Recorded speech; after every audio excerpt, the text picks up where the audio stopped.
ಪ್ರಸಿದ್ಧ ಅಯೋಧ್ಯೆಯ ರಾಮ ಮಂದಿರದಲ್ಲಿ ಹುಂಡಿ ಹಣ ಕಳ್ಳತನ, ದೇಣಿಗೆ ಹಣ ದುರುಪಯೋಗ ಪ್ರಕರಣಕ್ಕೆ ಸಂಬಂಧಪಟ್ಟ ಹಾಗೆ ತನಿಖೆ ನಡೀತಾ ಇದೆ. ದೇಶಾದ್ಯಂತ ಇದು ಭಕ್ತರ ಆಕ್ರೋಶಕ್ಕೂ ಕಾರಣ ಆಗಿದೆ. ಅದರ ಬೆನ್ನಲ್ಲೇ ಈಗ ಮತ್ತೊಂದು ಪ್ರಸಿದ್ಧ ಪುಣ್ಯಕ್ಷೇತ್ರ ವೈಷ್ಣೋ ದೇವಿ ದೇಗುಲ. ಆ ದೇಗುಲದಲ್ಲೂ ಕೂಡ ದೇಣಿಗೆಯಾಗಿ ಕೊಟ್ಟಂತಹ, ದೇಗುಲಕ್ಕೆ ಕೊಡುಗೆಯಾಗಿ ಕೊಟ್ಟಂತಹ ಹಣದಲ್ಲಿ ಹಗರಣ ಆಗಿದೆ, ಲೂಟಿಯಾಗಿದೆ ಅನ್ನುವಂಥ ಆರೋಪ ಕೇಳಿಬರ್ತಾ ಇದೆ. ಸುಮಾರು 550 ಕೋಟಿ ಹಗರಣ ಆಗಿರುವಂತಹ ಆರೋಪ ಕೇಳಿಬರ್ತಾ ಇರೋದು. ಯಾಕಂದ್ರೆ ಸುಮಾರು 500 ಕೋಟಿ ರೂಪಾಯಿ ಮೌಲ್ಯದ ಬೆಳ್ಳಿ ನಾಪತ್ತೆಯಾಗಿದೆ. ದೇಗುಲಕ್ಕೆ ದಾನವಾಗಿ ಕೊಟ್ಟಂತಹ ಬೆಳ್ಳಿ, ದೇಣಿಗೆಯಾಗಿ ಕೊಟ್ಟಂತಹ ಬೆಳ್ಳಿ ಸುಮಾರು 70 ಕೆಜಿಯನ್ನ ನೀಡಲಾಗಿತ್ತಂತೆ.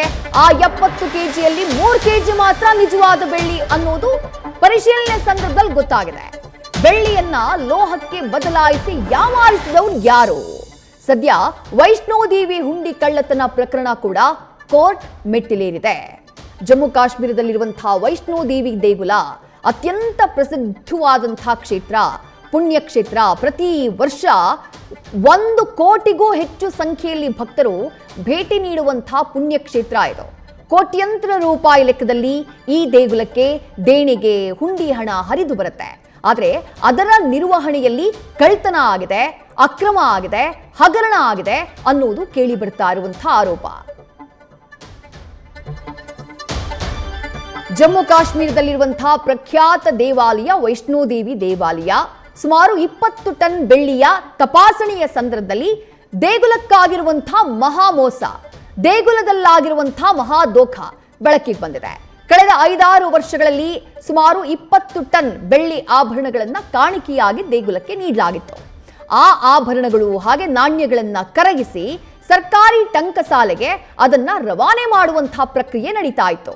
ಹಾಗೆ ರವಾನೆ ಮಾಡುವುದಕ್ಕೆ ಪರಿಶೀಲನೆಗೆ ಹಾಕುವಂತಹ ಸಂದರ್ಭದಲ್ಲಿ, ಅದನ್ನ ಕರಗಿಸುವಂತಹ ಸಂದರ್ಭದಲ್ಲಿ ಶುದ್ಧತೆಯ ಪರಿಶೀಲನೆ ವೇಳೆ ಬೆಳ್ಳಿಯ ಅಸಲಿ ಸತ್ಯ ಬೆಳಕಿಗೆ ಬಂದಿದೆ. ಕರಗಿಸಿದಂತಹ ಒಟ್ಟು ಬೆಳ್ಳಿಯಲ್ಲಿ 5% 6% ಮಾತ್ರ ನೈಜ ಬೆಳ್ಳಿ. ಕರಗಿಸಿದ್ದೆಷ್ಟು? 70 ಕೆಜಿಯಷ್ಟು. ಅದರಲ್ಲಿ 5% 6% ಮಾತ್ರ ನೈಜ ಬೆಳ್ಳಿ. ಉಳಿದಿದ್ದೇನು? ಕಬ್ಬಿಣ, ಕ್ಯಾಡ್ಮಿಯಂ ಹಾಗೆ ಇತರೆ ಅಗ್ಗದ ಲೋಹಗಳು ಪತ್ತೆಯಾಗಿವೆ. ಇಷ್ಟು ಮಾತ್ರ. ಬೆಳ್ಳಿಯ ಪ್ರಮಾಣ ಇದ್ದಿದ್ದೇ ಕಡಿಮೆ. ಮಿಕ್ಸ್ ಮಾಡಿದ್ದು ಸದ್ಯ ತಪಾಸಣೆಯ ಸಂದರ್ಭದಲ್ಲಿ ಬೆಳಕಿಗೆ ಬಂದಿದೆ.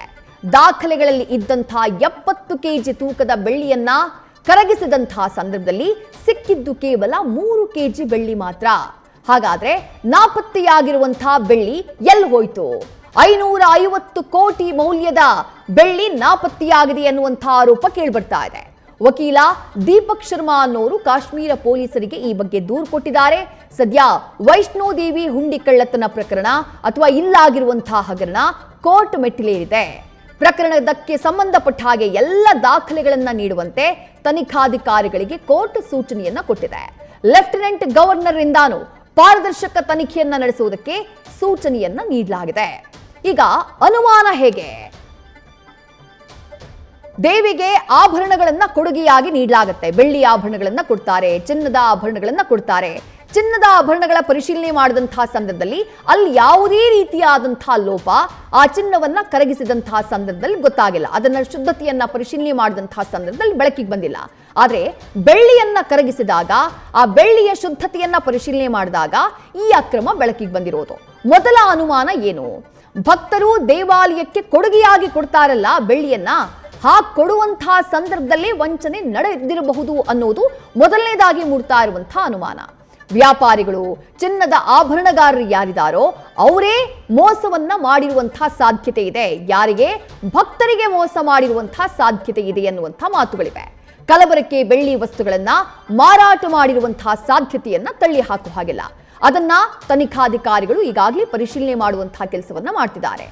ಎರಡನೇ ಅನುಮಾನ ಏನು? ಭಕ್ತರು ಅಸಲಿ ಬೆಳ್ಳಿಯನ್ನೇ ಕೊಟ್ಟಿದ್ದು ದೇವಾಲಯದಲ್ಲಿರುವಂತಹ ಸಿಬ್ಬಂದಿ ಕೈಚಳಕವನ್ನ ತೋರಿರಬಹುದು ಅನ್ನುವಂಥ ಅನುಮಾನ. ಈಗ ಅಯೋಧ್ಯೆಯ ರಾಮ ಮಂದಿರದಲ್ಲಾಗಿದ್ದು ಕೂಡ ಹಾಗೆ ಅಲ್ವಾ? ಹಾಗಾಗಿ ಇಲ್ಲೂ ಕೂಡ ಅಂಥದ್ದೊಂದು ಅನುಮಾನ ಇದೆ. ದೇವಾಲಯದಲ್ಲಿ ಆ ದೇಣಿಗೆಯನ್ನ, ಆ ಚಿನ್ನ ಬೆಳ್ಳಿಯ ಆಭರಣಗಳನ್ನ ಸ್ವೀಕರಿಸಿದಂತಹ ಸಿಬ್ಬಂದಿ ಆ ನಂತರ ಅದನ್ನ ಬದಲಿಸಿರಬಹುದು. ಸಿಬ್ಬಂದಿಯೇ ಅದನ್ನ ಕದ್ದು ನಕಲಿ ಲೋಹಕ್ಕೆ ಬದಲಾಯಿಸಿರಬಹುದು ಅನ್ನುವಂಥ ಅನುಮಾನನೂ ಇದೆ. ಈಗಾಗಲೇ ತನಿಖೆ ಪ್ರಕರಣಕ್ಕೆ ಸಂಬಂಧಪಟ್ಟ ಹಾಗೆ ಆರಂಭವಾಗಿದೆ. ಕೋರ್ಟ್ನಲ್ಲಿ ಪ್ರಕರಣಕ್ಕೆ ಸಂಬಂಧಪಟ್ಟ ಹಾಗೆ ವಿಚಾರಣೆಯೂ ನಡೀತಾ ಇದೆ. ಆದರೆ ಒಂದಾದ ಮೇಲೊಂದರಂತೆ ದೇಗುಲಗಳ ವಿರುದ್ಧ ಈ ರೀತಿಯಾದಂಥ ಆರೋಪಗಳು ಕೇಳಿಬರ್ತಾ ಇರೋದು. ಭಕ್ತರು ಭಕ್ತಿಯಿಂದ ಹಾಕುವಂಥ ಕಾಣಿಕೆ ದುರುಪಯೋಗ ಆಗ್ತಾ ಇದೆ ಎನ್ನುವಂಥ ಆರೋಪ ಭಕ್ತರ ನಂಬಿಕೆಗೆ ಘಾಸಿ ಮಾಡ್ತಾ ಇದೆ. ನ್ಯೂಸ್ ಫಸ್ಟ್ ನಿರ್ಭೀತಿಯಿಂದ ನಿಮ್ಮ ಪರವಾಗಿ.